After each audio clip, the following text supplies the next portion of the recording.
ሰላም ከመይ ጸንሑ ክቡራት ተኸታተልቲ ነዚ ሰዓት ዝሓረናዮም ሓፀርትን እዋናውን ዝበልናዮም ዜናታት ሒድናልኩም መፂና ኣለና ንኽትከታተሉና ድማ ብኽብሪ ንዕድም።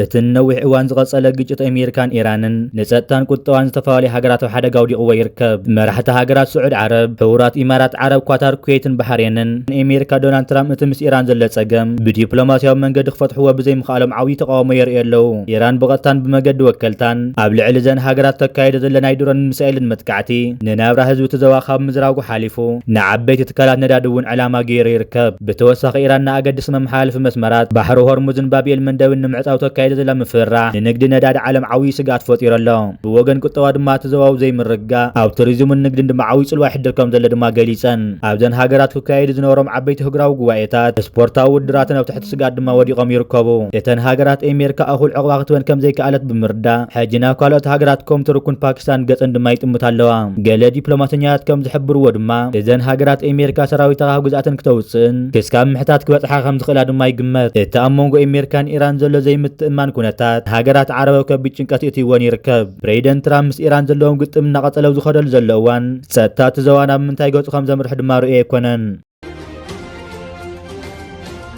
እዚ ከምዚ ኢሉ እንከሎ ድማ ፕሬዚደንት ኣሜሪካ ዶናልድ ትራምፕ ምስ መራሒ ሰሜን ኮርያ ኪም ጆንግ ኡን ብዘለዎም ጽቡቕ ርክብ ምኽንያት ምስ ደቡብ ኮርያ ዘካይድዎ ሓበራዊ ወታደራዊ ልምምድ ብዓብዪ መጠን ከም ዝቕንሱ ድማ ኣፍሊጦም። ትራምፕ ኣብ ትሩዝ ሶሻል ዝተባህለ ማሕበራዊ ሚድዮም ኣብ ዝሓፍዎ ጽሑፍ ከም ዝሓበርዎ ደቡብ ኮርያ ንኢራን ካብ ኒኩለር ነፃ ንምግባር ዝግበር ምንቅስቓስ ክሳተፍ ፈቃደኛ ኣይኮነትን። እዚ ወታደራዊ ልምምድ እዚ ዋግኡ ኣዝዩ ክቡር እዩ። ከምቲ ልሙድ ድማ መብዛሕትኡ ወጻእታት ትሽፍን ኣሜሪካ እያ። እዚ ድማ ፈጺሙ ዘየድልየን ናይ ናዕቢ መልእኽቲ ዘመሓላልፍ እዩ ክብሉ ገሊፆም። ደቡብ ኮርያ ምስ ኣሜሪካ ዝግበር ወታደራዊ ልምምድ ብመሰረት ተታሒዙ ዘሎ ናይ ግዜ ሰሌዳ ከም ዝቕጽል ድማ ገሊጻ። ሰሜን ኮርያ ግን ክሳብ ሕጂ ዝኾነ ርእይቶ ይሃበትን። ሰሜን ኮርያ ኣብ ዝወርሒ ዝፈተነ ፕላስቲክ ሚሳኤል ዘካየደት ኮይና ውድብ ሕቡራት ሃገራት ከም ዝበለ ተግባራት ድማ ኣገዳምቢሩ እዩ። ፕሬዚደንት ኣሜሪካ ዶናልድ ትራምፕ ትማሊ ሰነተው ዝሃብዎ መግለጺ ሎሚ ምስ ደቡብ ኮርያ ዝካየድ ዓመታዊ ወታደራዊ ልምምድ ንምስራዝ ግዚኡ ሓሊፉ እዩ ዝበሉ ኮይኖም ኣብ ቀረባ እዋን ንፕሬዚደንት ደቡብ ኮርያ ንኢራን ካብ ኒኩለር ነፃ ምግባር ክትሓዋወርና ሓቲተዮ ነይረ ንሱ ግን ኣይፋልን ኢልና ክብሉ ትራምፕ ኣብ ገጽ ትሩዝ ሻሻሎም ድማ ጽሒፎም።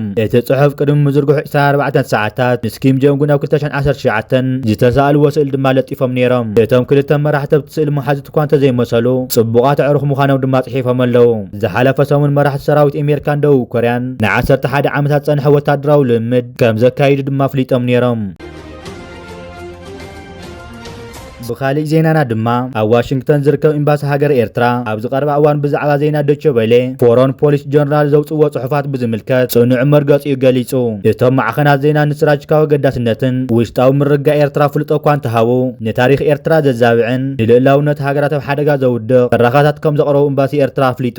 እቲ መግለፂ ከም ዘስመረሉ ድማ ኣብ መንጎ ኤርትራን ኢትዮጵያን ዘለዎ ወጥሪ መሰረታዊ ሕቶኡ ግልፂ ክኸውን ይግባእ። ናብ ወደብ ንግዳዊ ተጠቃምነት ምዃኑ ሓደ ጉዳይ ክኸውን እንከሎ ኣብ ልዕሊ ገምገም ባሕሪ ወይ መሬት ካልእ ሃገር ልዕላውነት ክህልወካ ምምናይ ግን ፈጺሙ ዝተፈለየን ዘይሕጋውን ጉዳይ እዩ። ኤርትራ ኣብ ልዕሊ መሬት ኢትዮጵያ ዝኾነ ይኹን ሕቶ የብላን። ንኢትዮጵያ ምስ ወደባት ዘራኽብ ንግዳዊ ውዕላት እውን ጸሊኣቶ ይትፈልጥን። እንተኾነ ግን ቅጥዋዊ ድልየት ይኹን በዝሒ ህዝቢ ንህጉራዊ ወደባት ንምቕያር ወይ ድማ ልዕላውነት ሃገር ንምጥሓስ ምስምት ክኾኑ ከም ዝኽእሉ ድማ ኤርትራ ጠንቂቓ። እቶም ማዕኸናት ዜና ኤርትራ ካብ ኢትዮጵያ ተገንፂላ ወይ ንኢትዮጵያ ኣፍ ደገ ባሕሪ ሓሪማታ ክብሉ ዝጥቀሙሉ ኣባህላ ታሪክ ዘዛብዕ ምዃን ድማ እቲ መግለፂ ይሕብር። ኤርትራ ቅድሚ መግዛእቲ ኣውሮፓውያን ነዊሕን ሃብታምን ታሪክ ዝነበራ ምዃና ዝገለጸ ኤምባሲ ኤርትራ ዘመናዊ ደዋት ኣብ 1890 ብመግዛእቲ ኢጣልያ ተሓንጸጸ ምዃን ድማ ዘኻኺሩ። ድሕሪ ናይ 30 ዓመት ብረታዊ ቃልሲ ድማ ኣብ 1993 ዝተኻየደ ህጉራዊ ተፈላጥነት ዘለዎ ሪፈረንደም 99.805 ሚእታዊት ህዝብን ናጽነት ድምፂ ከም ዝሃበ ድማ ኣስሚሩሉ። ኣብ መንጎ ኤርትራን ኢትዮጵያን ዘሎ ደው ዘይተፈትሐ ጉዳይ ኣይኮነን። ድሕሪ እቲ ናይ 1998-2000 ኩናት ክልቲአን ሃገራት ብውዕል ኣልጀርስ መሰረት ጉዳየን ናብ ህጉራዊ ቤት ፍርዲ ድማ ወሲደን። እቲ ቤት ፍርዲ ኣብ 2002 ዝሃበ ውሳነ ድማ ናይ መወዳእታን ቀያድን ምዃኑ ድማ ተገሊጸሎ። ብተወሳኺ ኤርትራ ምስ ግብፂ፣ ሶማል፣ ስዑድ ዓረብን ካልኦት ሃገራት ትፈጥሮ ዲፕሎማስያዊ ርክብ ንኢትዮጵያ ንምጽቃጥ ዝዓለመ ዘይኮነስ ከምቲ ሓንቲ ቀይሕ ባሕሪ እትውን ንልዕላዊት ሃገር ረብሓታታ ንምውሓስ ትገብሮ ናይ ነፃ ናይ ወፃኢ ፖሊሲ ምዃኑ ድማ ትምግለጸ ንጺሩ። እቶም ጽሑፋት ኤርትራ በተዛማዲ ሰላማዊትን ድሕነታ ዝሓለወት ሃገር ምዃና እናኣመኑ ብኣንጻሩ ግን ኣውቶክራቲክ ወይ ድማ ሰሜን ኮርያ ኣፍሪቃ ዝብሉ ጽዩፋት ስማት ክጥቀሙ ድማ ምርኣይ ነቲ ሓቀኛ ስእሊ ኤርትራ ዘንጸባርቕ ኣይኮነን። ፖለቲካዊ ስርዓት ኤርትራ ክምዘን ዘለዎ ብመሰረት ታሪኻዊ ተመኩረን ሕብረተሰባዊ ቅርጽ እምበር ብናይ ወፃኢ ርእየት ዓለማዊ ክኸውን ከም ዘይግባእ ድማ ሓቢሩ ኤርትራ ዋጋ ዓረብ ዘሎ መሰረታዊ መትከል ንኹለን ሃገራት ዘመልክት ኮይኑ ደቡባት ኣፍሪቃ ብሰንኪ ቁጠባዊ ድሌት ሓንቲ ሃገር ክሕከኽ እንተኮይኑ ኣብታ ክፍሊ ዓለም ሰላም ክሰፍን ድማ ይኽእልን ኤርትራ ምስ ኩለን ጎራውታ ብሰላምን ብናይ ሓባር ረብሓ ክትነብር ትደሊ ልዕላውነትን ግዛታዊ ሓድነትን ግን ንድርድር ዝቐርብ ኣይኮነን እኔ ሲነሳ እንዳልከው ዳንሰኝነት ይመጣል ያው ሙርከኛ ማለት አዎ ሙርከኛና ዳንሰኛ ነው የሚመጣው ዚያር ያሳይ ለኔ የብሔራዊ ቲያትር አይደለም ጀነራልነትን የሰጠኝ እኮ ብሔራዊ ቲያትር አይደለም ጀነራልነትን የሰጠኝ እንግዲህ እግዚአብሔር ይማረው ተስፋዬ ገብረአብ ነው ሁሉንም የሰራው شحنت شعات ميتن سمانيان كلتن مساخا مروخ زنبرمو هزباو جنبار حارنت إيرترا نابيكم تدليو إلو مسمرته مساخهم كقادل حشنيلو زترفه تسفاي أمري لومي مدينة سوا بكفل تعليم زركب ممارختها مسكر حيزلقا مسئلو حدا مسكر اندي هلقا بتفلالي مساخر حيزق متسكاه شعبيا كم مرفق سقع مدفع سندهم كم زي دربيو تاريخ بالكانات تنكوت دبلي حز تسفاي امري بعيتواي فلوقو بثمانية ولت عامة مرت كامسمتو سمنت قبر حيل وندموش هقار تماركه وده سحل ترارا ወደ አራረብ ሸለቆ ስትመጣ ተዘክሮን ይርካደው ይዘከረካደው እስኪ ላስታውሰህ ተረኛ ሁነህ የምግብና ተረኛ ወተት በጥብጥ ስትባል በአንድ ሸንኪሎ ውሃ አንድ ጀሪካ ገልብጠህ ወተቱን ወደ ውሃ የቀየርከው የበጨበጭከው አንተ አይደለህም ጓደኞች አይደሉም እንዴ አየ ባጫ በጨበጭከው ያለው እንዴት ይሄን ትረሳለህ ወተት ይበጠብጥልን ነበርና እኔ ዛሬ ወተት በጥብጬ ላጠጣችሁ ብሎ ይሄ ለእርዳታ የሚመጣ ወተት ከዛ ዝም ብለን ትንሽ ትንሽ እየወሰድን የምንጠጣው በጣም ከመጠን በላይ ውሃ ጨምሮበት በጠበጠና አንዳንድ ብርጭቆ መጠጣት ሲገባ ሶስት አጠጣ ስለዚህ አንዱ አንበጫበጭከዋለሁ እዛ ባጫ ሆነ ነፈርቲ ኢትዮጵያ ኣብዚ መጽሉ ዋን ሸበድበድ እንዳበርካስ ተሓባአሉን ዝተዓቀብካሉን ሽንጥሮታት ሳህል ከመይ ገርካ ትርስኦም ትማል ካሊ ሎሚ ካሊ ሆንካ ናይ ሓሶት ዘረባ ብናይ ሓሶት ዘረባ ንመንሰይ ኢትዮጵያ ጎሳጉስካ حجها نداغماي نسالساي كنا كتقدم عقب نوان نملكا عقب نوان نملكا الله أمريتو الله أوسنا سندنبرو فنكتش ما يدرقم توقعت عليه قنبار بري آتنا آفرنان تجفجفنا تريفنا زبالك الله الساعة هجون تسبيكا علنا بكلكم فتات متى كم عملك تركوا كم استمروا كوتش انتو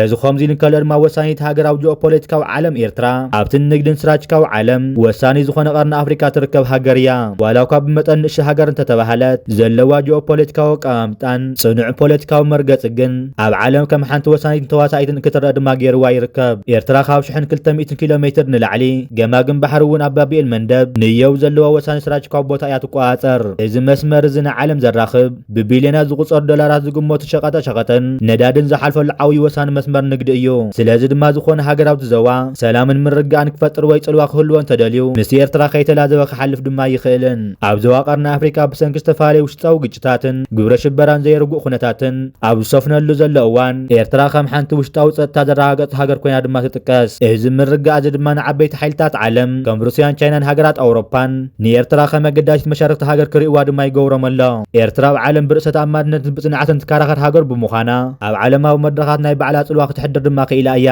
ኣብዚ ቀረባ እዋን ምስ ሃገራት ግብፅን ሶማልን ትፈጥሮ ዘላ ሓድሽ ስትራቴጂካዊ ምትሕብባር ኤርትራ ኣብቲ ዞባ ከም መሪሕ ሓይሊ ትመጽእ ከም ዘላ ድማ ዘርኢ እዩ ሎሚ ዓለም ናብ ብዙሓዊ ስርዓት ብትሰጋገረሉ ዘላ እዋን ኤርትራ ምስቶም ሓደስቲ ዓበይቲ ሓይልታት ዓለም ትፈጥሮ ዘላ ርክብ ንመጻኢኣ ብሉፅን ወሳንን ድማ ይገብሮ ወደባት ዓሰብን ምጽዋዕን ንመላእ ኣፍሪካን ዓለምን ክፍተው ዝኾነሉ እዋን ኤርትራ ሞተር ቁጠባ ዕብየት ኣብቲ ዞባ ክትኸውን ምዃና ድማ የጠራጥርን ኤርትራ ብታሪኽ ሓያል ብመርገፂያ ድማ ጽንዕቲ ብስትራቴጂካዊ ኣቀማምጣ ድማ ንዓለም ወሳኒት ሃገር እያ ክብሪ ኤርትራውነቶ ኩሉ ዓለም ክንጸባረቕ እንከሎ ኤርትራ ድማ ንርእሳ ከም ሓንቲ ዘይትገሃስ ሓያል ዓለም እናረጋገጽ ድማ ትቕጽለላ